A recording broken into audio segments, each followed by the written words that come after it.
maybe I say too much. It's not needed. I'm sorry, extremely sorry.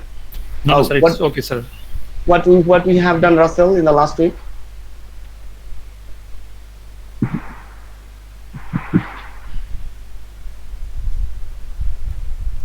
We have finished that the lecture 5. Did we give that the sorry, lecture 3? Did we give that the questions for the lecture 3? No, No, no, sir. sir. You're supposed to give the questions. Okay, just a minute. Okay, sir.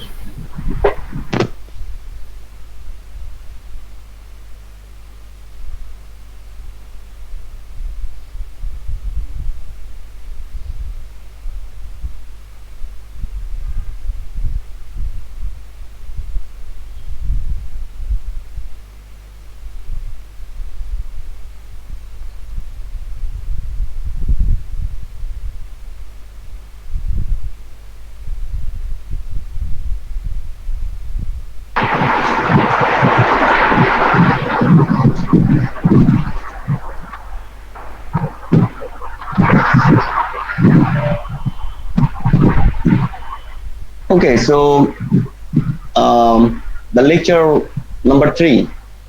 We are going to be study some of the questions. They are already given to you, like that the defined CPU. So here we have already studied that what a CPU is, but here we have got that the definition again, and with in this place actually we have got the information about what that the CPU terms means, that the central processing unit, right? So I'll ask you to make a note for CPU by using this information as well as the previous information you have got, so that if it is asking to you that define CPU, you can write a nice information. Okay, so first question here, the define CPU, and yeah, then mainly here that the things, the units we have discussed before, that I mean we have learned that the CPU has two main components. One is that the ALU and another is that the CEU. So remember that these are not that the only units into that the processor. There are some other units as well. So we have seen that and we have actually discussed about them. So just I mean, if it is asking that what are the two main components of the CPU, then definitely it is going to be arithmetic logic unit and the control unit. So then we have talked about here the operations. So we have from the instruction cycle we have learned that what does the fetch, decode, execute, and store means. But here we have seen that the operations detail.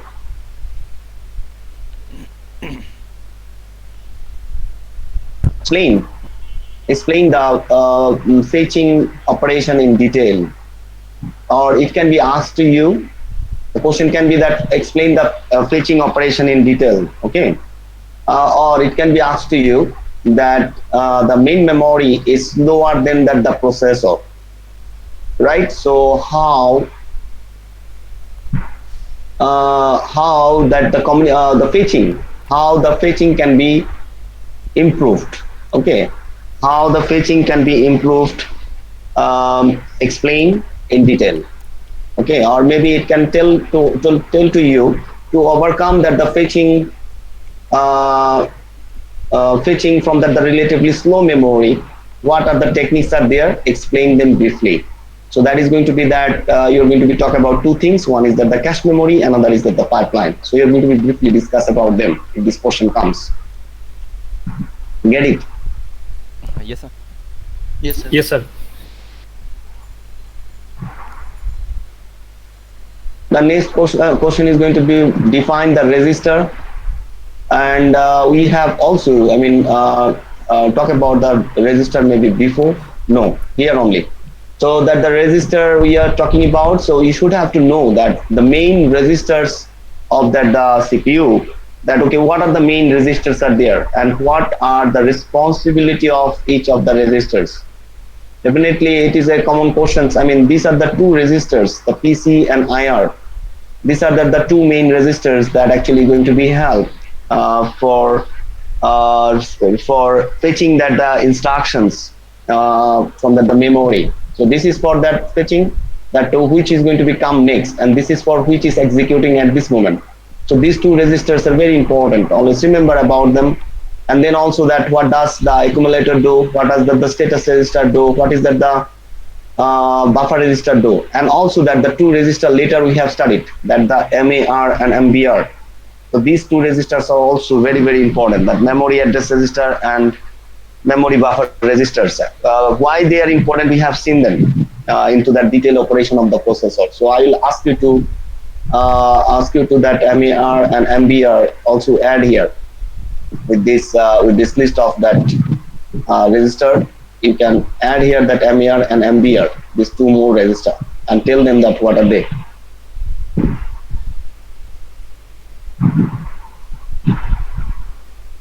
This is only understanding purpose. And then about the decode, so we know already that what that the decode does. What is that the main job of the decode? So the decode is the second step. So after fetching the instructions from the memory, the decode, in the decode phase we know that the decode is going to be translate the instructions. So how it is going to be translate the instructions, that we have studied. So we have seen that there is an instructor decoder. To understand this instructor decoder, we have studied that what is the ISA, and what is that the instructions, what is the data, what is the compatibility of instructions and data, instruction and compatibility. And then we have talked about the CISC and RISC. We have seen that what is that the I mean how they works. So you should have to be study about this, that define CISC and RISC chips, and then what are the differences between them. We're going to be study them.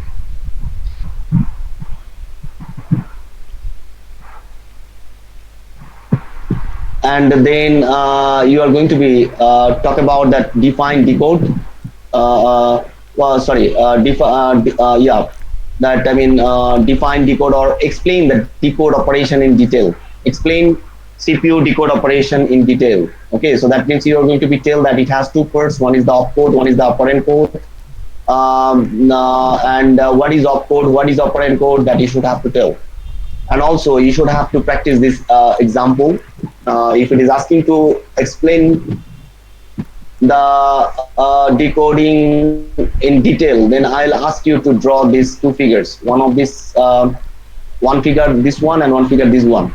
Okay, so these two figures you should need to be explained. With this one figure, you can show that I mean the steps, that 1, 2, 3, 4, 5, 6, 4, 5, 6, 7, and here 8, 9. So in a single figure, these 9 steps you can show, and with that actually you can tell that in the decode unit exactly what is happening. So by seeing the opcode, the decode unit is going to be understand that what the CPU or what the execution unit is actually going to be do. So this example is very important while you are explaining the decoding operation in detail.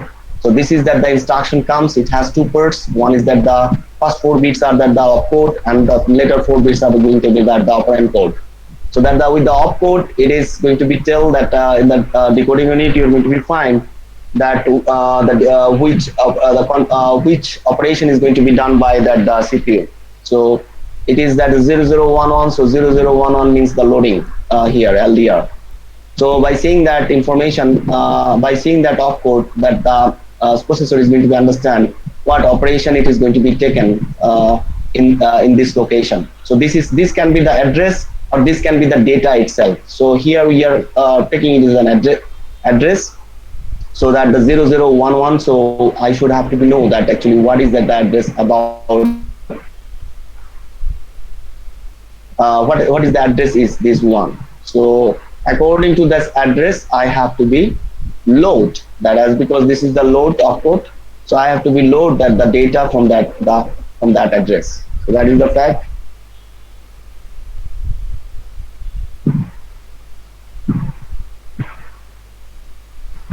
To explain the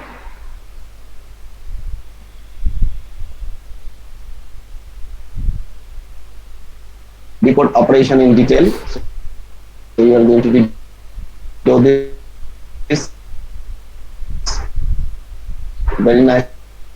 You should have to explain it.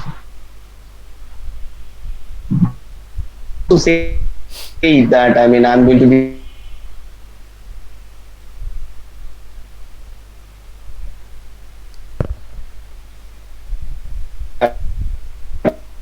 how, I mean, it is that is going to be. Guys, can you hear sir clearly?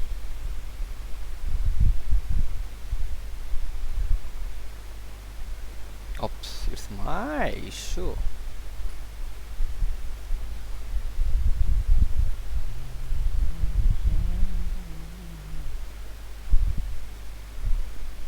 Which one should I connect for now?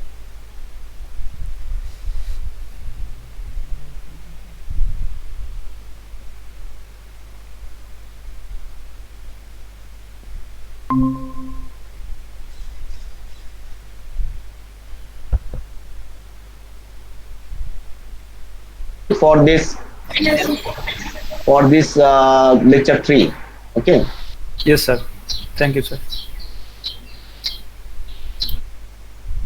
Okay, so I have said you to practice this one, so you must have to be do it at your home. That, I mean, you have to understand that, okay, with that the instructions, that how that the operations are going to be done into that the CPU, how that the things are going to be fetched, and how the data are going to be fetched from the memory to the processor, and how it is going to be executed to that the execution unit. That you should have to, I mean, practice. Definitely in the class test I'm going to be give a problem from here on. Maybe in the class test there are going to be three questions, maximum 4. Okay, so you should have to be practice this at your home, and I have said you that if it is coming with the 3 instructions, then you are allowed to use only 3 figures, one for this instruction, one for this instruction, one for this instruction, and all the steps are going to be shown in each figure, that how, I mean, that the things are happening into that the CPU for execution. So that's why it's better that you practice with the one figure, that step-by-step procedure. Okay, for example, that it was that the 100, so MAR. So now if it is that it is coming that after the 100 that it is 10 coming that 10, so it was before 100, so you are going to be just simply cut it and you are going to be write 10, right? So that this is how that you should have to show the steps. That, I mean, if something is need to be I mean, update, then you just simply going to be cut it, but remember that what you have written that should need to be visible. Okay, and you are going to be update, keep that the update information. So this is how you are going to be practice for the 3 instructions. 3 figures are going to be drawn, not that much of figures that I have shown into the presentation. I have made this slide by slide only for one reason, so that actually you can understand step-by-step procedure easily. So I hope that if you are doing the practice for 1 or 2 times, I hope that, I think 2 times if you are drawing and practicing, then I think that any instructions are here, it is going to be easy for you that, okay, what are going to be the steps for dealing with the instructions. And then here we are going to be get a question that what is a bottleneck problem, and explain the technique, explain one of the techniques for overcome the bottleneck problem. So remember that for overcoming the bottleneck problem, there are different techniques are there, but we have discussed here the cache memory technique. So you must have to be give the answer about that the cache memory. If you're giving that the other techniques that we have not studied, then we are not going to be take the answer, because here we have discussed about the bottleneck problem to discuss the cache memory. So please try to understand that the one of the techniques you are going to be explained to overcome the bottleneck problem is going to be the cache memory. So you should have to be explained based on that the cache memory, that how the bottleneck problem is going to be solved. Clear? Yes, sir. The next question, explain the effectiveness of L1 and L2 caches. Explain the effectiveness of L1 and L2 caches. That means level 1 cache and level 2 cache effectiveness you must need to be explained.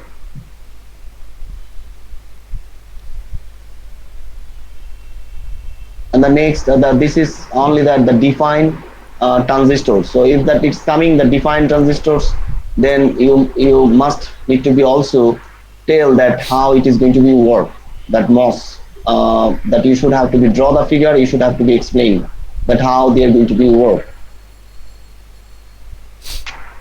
And just for understanding, so then there's the pipeline. Define that the pipeline technology or define pipeline in CPU, that you're going to be tell that what is the pipeline and how it is works. And it can be asked you that, okay, explain the 5 classical steps of pipeline. Explain the 5 classical steps of the pipeline. So these are the 5 steps you should have to write, and you should have to tell that what these steps actually responsible for.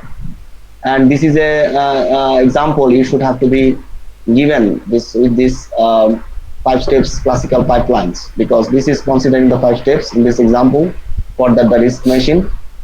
So you are going to be draw this figure, and you are going to be explain that how it is working, the 5 steps classical pipeline. So if that the question comes, explain the pipelines, CPU pipelines in 5 classical steps. Explain the 5 classical steps, 5 classical steps pipeline in CPU. Then you should have to be write down these 5 steps, and then you should have to be give this example figure, and you should have to explain that how it is going to be work.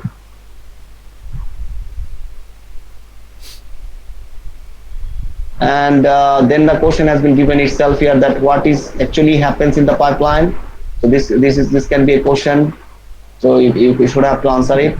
And also that what is here, what is actually happens in the pipeline. There are 2 examples have been given.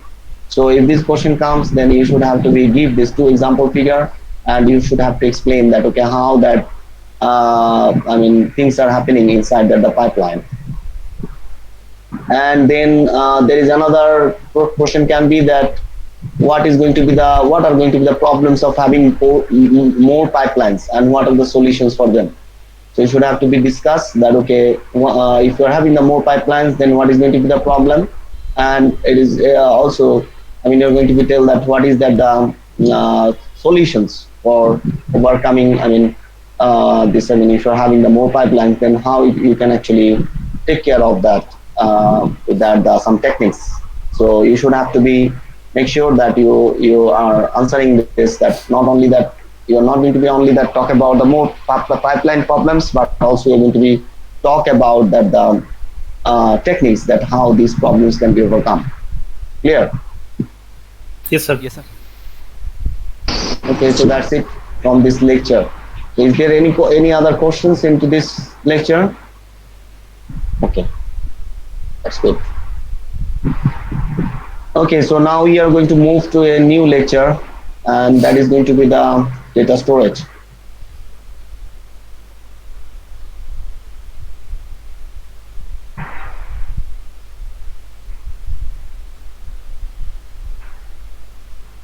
Okay, so this is our lecture number 4, the data storage. So here,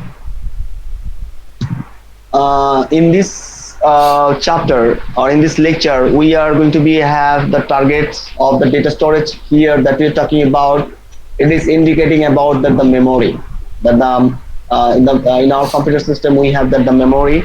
So we are having the different types of memory that we have discussed, that the primary memory and secondary memory.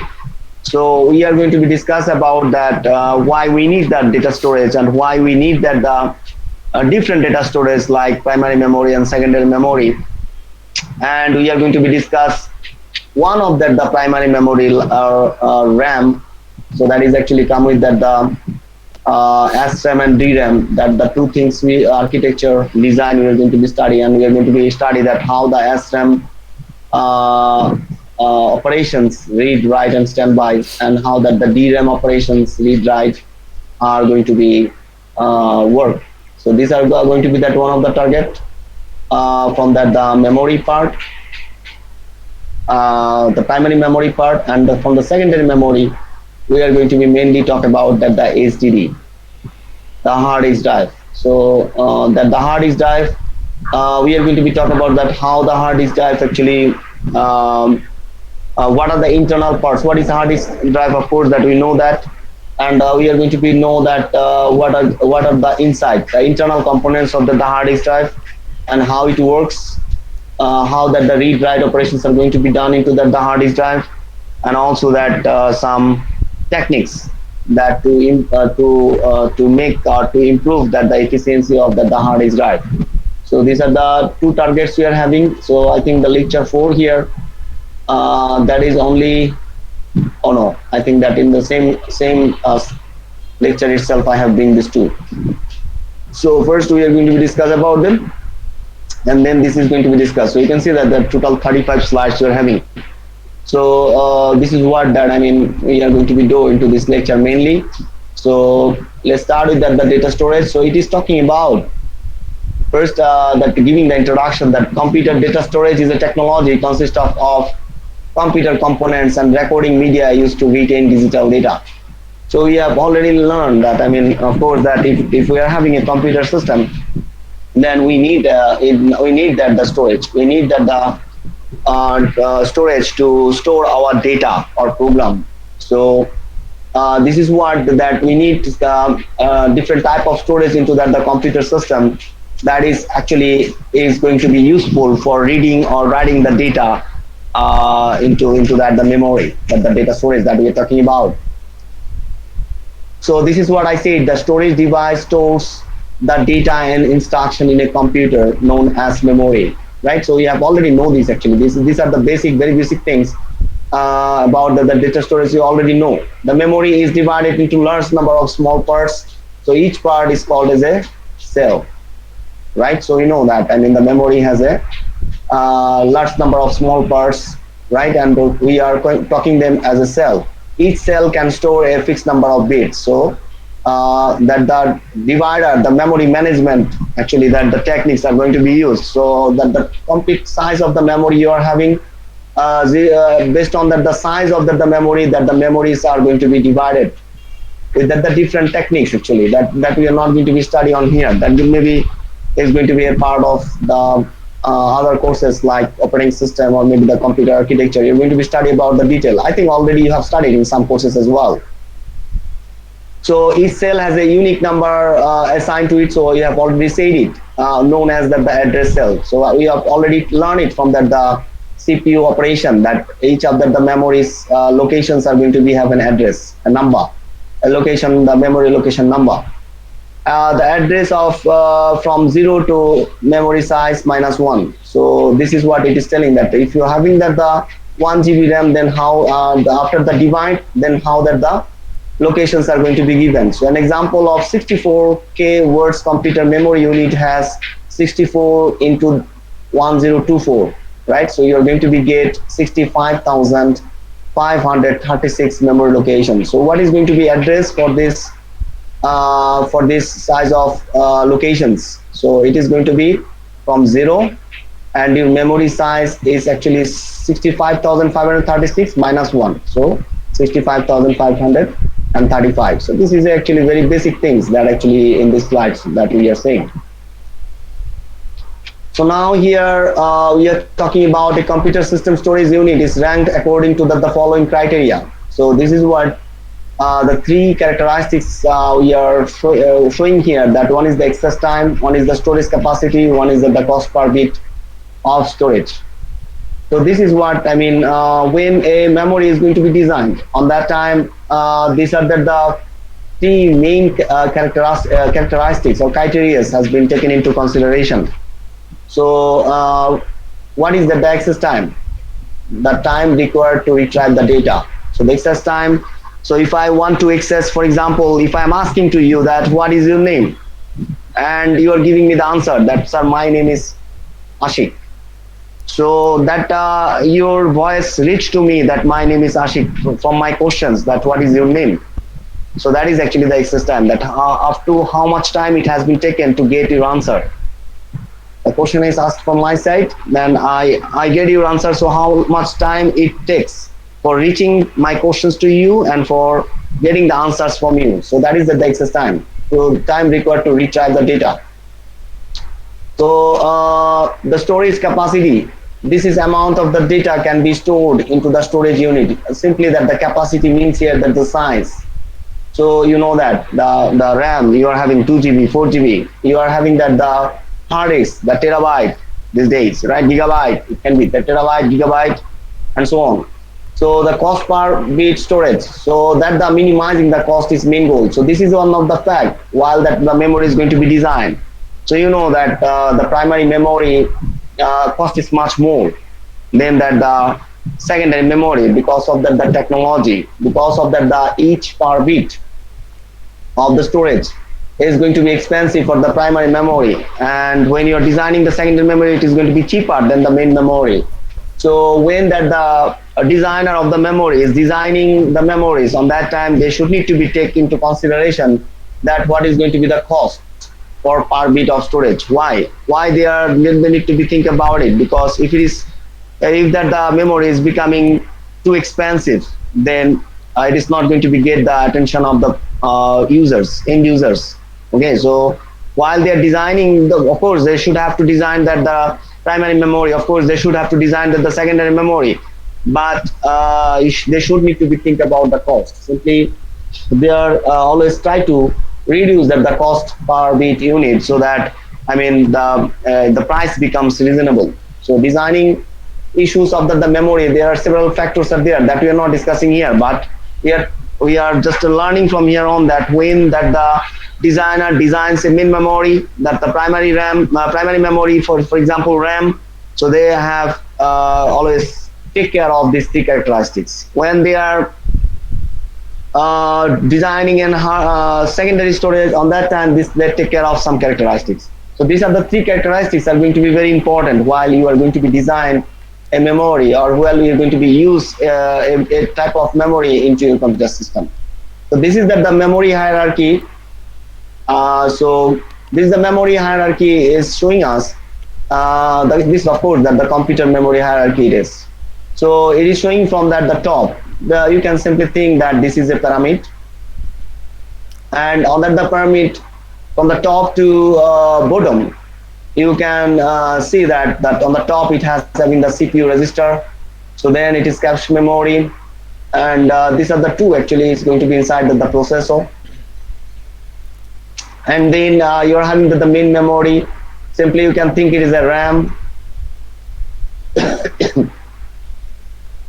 and then you are having the magnetic disk, optical disk, and magnetic tape. These are your secondary storage. So you can understand that the memories you are having in the pyramid, right? So from the top to bottom if you're coming, so you can easily will be able to see that this is the smaller size, most smallest from this six, the CPU, and next bigger is the cache memory, and next bigger is the main memory, next bigger is the magnetic disk, and so on.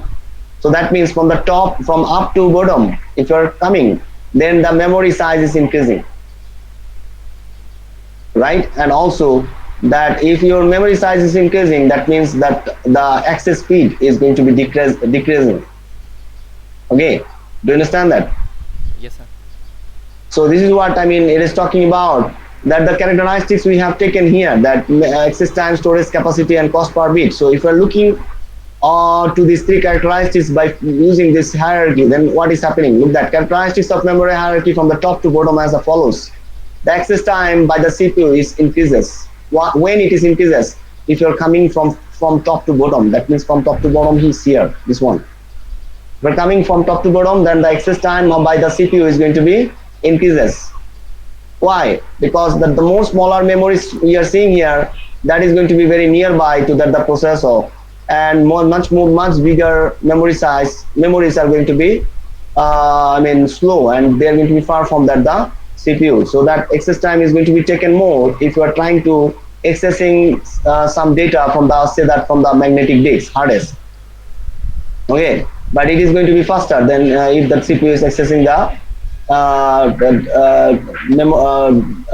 data from the register, or maybe the cache memory. Okay, so if you're coming from the top to bottom one after another, then it is going to be result is going to be CPU's access time is going to be increases. So that the CPU this is also that the thing that you should need to be think, that access time by CPU, if it is increases, that is a good performance or poor performance if it is increases.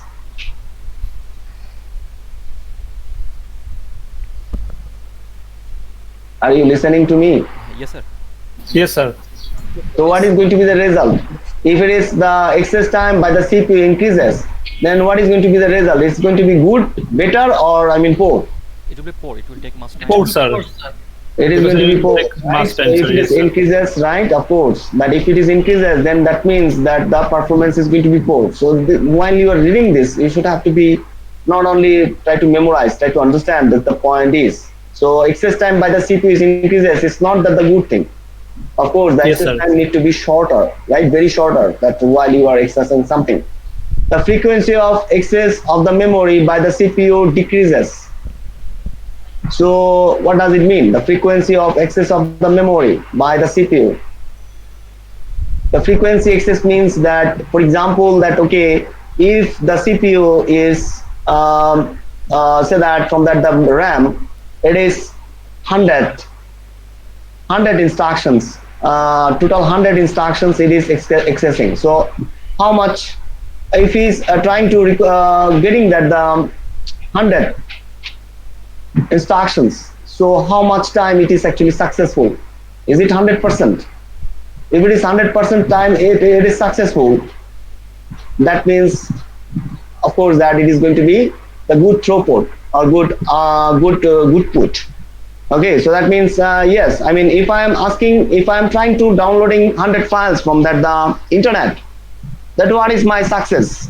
Is it that the 100 files I have downloaded successfully? Then my success is 100%. Okay, so it is frequency means that how much frequently you are accessing the things from the memory by the CPU. So if you are accessing from the CPU registers, then it is going to be the maybe 100%. Cache memory maybe 99%. Main memory maybe 90%. So that means the rate is going to be decreased. The frequency of access of the main memory memory by the memory. This memory means here all the memories by the CPU is going to be decreased. So if you're coming from top to bottom, that means the frequency access of the memory by CPU is going to be decreased. It is not going to be 100%. Get it or not? So that is, Yes, sir. if it is decreasing, that means it is actually poor. The performance is actually becoming poor from the top to bottom, right? The more you're coming bottom, then the performance are going to be poor. And in terms of capacity of storage increases, yes. So if you're talking about the size of these memories, then from the top to bottom if you're coming, the size is increasing, that I have already said. And if the size is increasing, that means you're going to be able to store more data. That I mean, if you're coming from the top to bottom, then you're going to be the CPU register is smallest, so you're going to be only store some of that the data, some of that the instructions. Cache memory also same. Main memory much bigger size than that the up to the CPU register and cache memory. The hard disk, it is going to be much more bigger size for storage the data than that the upper three, so and so on. So that is the thing that it is talking, that if the capacity in terms of storage, if you're coming from the top to bottom, it is increases. So that means you will be able to store more data if you're coming from the top to bottom in every type of memories that you are having. And cost per bit of storage decreases, right? Of course, that because of the technology, that the CPU registers, cache memory, main memory, these are the expensive because these are the internal memory. Consider as the internal memory. So internal memory is going to be much more expensive than the external memory. If we're talking about that the main memory, cache memory, CPU register, which is going to be the more expensive here, of course, that from bottom to top. So RAM, the cache memory is going to be SRAM. So this is going to be that DRAM. So that SRAM technology is much more expensive than the RAM. But if you're coming to here, then also that I mean here that I mean the different technologies are there. The magnetic disc, optical discs, magnetic tape. So what is going to be the expensive one? The magnetic discs. Okay, so because of the technology, the different technologies that you are using, because of the technology that it is going to be expensive. But if you're talking about that internal memory and external memory, which is going to be expensive? Internal memory, definitely. Again, because of the technology that you're using for these memories. So that means if you're coming from the top to bottom, then what is happening? The cost per bit storage is decreases. So that is what the cost means here, the expenses. It's all about the money. Remember that cost means here expenses for each of the cell of the memory from the top to bottom, all types of memories. So if you're coming from top to bottom, then the cost per bit storage is decreasing because of the technology. Because if you're coming more down and down and down, that means the technologies that is using for these memories are going to be decreases. Cost is going to be less. A magnetic disc, the magnetic tape or optical disc, if you're buying, that is going to be very cheaper. The hard disk is a bit expensive than that the later two. The RAM is going to be expensive from that the hard disk. If you're coming to the cache memory, it is going to be more expensive. Registers more expensive, and so on. Do you understand that? Yes, sir. Okay. Then here we are having that type of memory or storage, and we can see here you have already discussed this. This is this is not actually very much familiar with us already. That we know there are two types of memories: primary memory and secondary memory.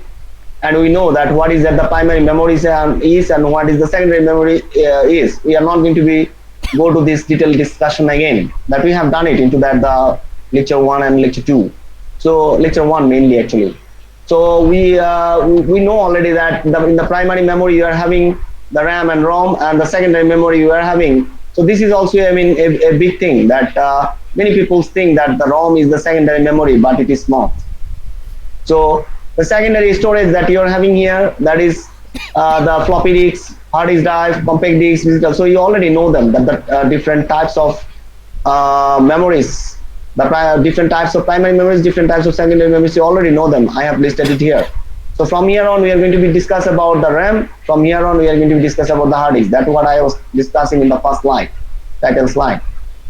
So that is what the RAM discussion second comes here, but I think that we do not need to explain each and everything here on, because we already know them. I think there is another this one. So this is also, I mean, I think this slide, it should need to be taken on that position. So that is actually talking about the different types of data storage that we are having into the computer system. So you can see here we are having the primary storage, and the primary storage you are having the RAM and cache. So you can see that it is showing in the CPU unit that we are having the registers, we are having the cache memory, and with the memory bus it is connected with the main memory. So you can see that the CPU is connected with the secondary storage, and as well as the offline storage. So what is the secondary storage is? That is the hard disk. So the sizes is showing approximately, and this is known as the mass storage device, the secondary storage mass storage device. That is actually hard disk. And that you are having that the removable media drive, that is actually also connected with CPU, that is the CD write, DVD write, DVD writer, CD writer, CD-ROM, DVD-ROM actually, and with the writing facilities. And that the removable medium like CD-RW, that is also CD write, right? So this is the different technologies actually. So this is what that, I mean, it is showing. And also the CPU is connected with the territory storages. What does that the territory storages means? That removable media drive, removable medium actually, and here robotic access system and removable medium. So this is actually that the territory storage is it can be like the optical disk that we are using. Okay, for example, so you can see here that these are the different type of storage. How many? 5. So that the primary memory is RAM cache, secondary storage the hard disk, territory storage the magnetic tape. So magnetic tape is also the territory storage, right? This one here. And then we are having that optical disk, that is also territory storage. And then we are having that the offline storage, that the USB flash drive. So this is here, right? This is here that offline storage. So USB flash drive, memory card like you know that SD card that you are using, the SanDisk SD card that actually used for mainly into that the camera, digital camera, or maybe smartphone we are using also, right? That's for that external memory, that SD card we are using, that is also in case of the offline storage. There are some other storage are also there, that are the cloud storage, RAID. So these are the considered as the other storage. So this is I mean good classifications for the memory, and I will ask you to actually practice draw this and practice this, I mean, what are the different data storage? So we are saying here that there are four, right? So what are the fours are there? These are the fours. Okay, the primary storage, secondary storage, tertiary storage, offline storage, and this is the others. That is actually different. That is different than this four. This four is going to be mandatory into that the computer system we are using, but this is not actually mandatory. It depends. I mean the external facility. That what I say the open architecture for the computer system. Clear? Yes, sir. Yeah, it's a quite. I mean, this is taken maybe from the Wikipedia. This picture. So this is actually good, very good. I mean, classification. I think that to understand that what type of memory you are having into the computer system. Sir, no more time left, sir. Yeah, so we are going to be start the discussion from that slide number 7. Okay, in tomorrow's class. Okay, thank you very much, and please take care and see you in the next class. Okay, sir. Thank you, sir. Thank you so much.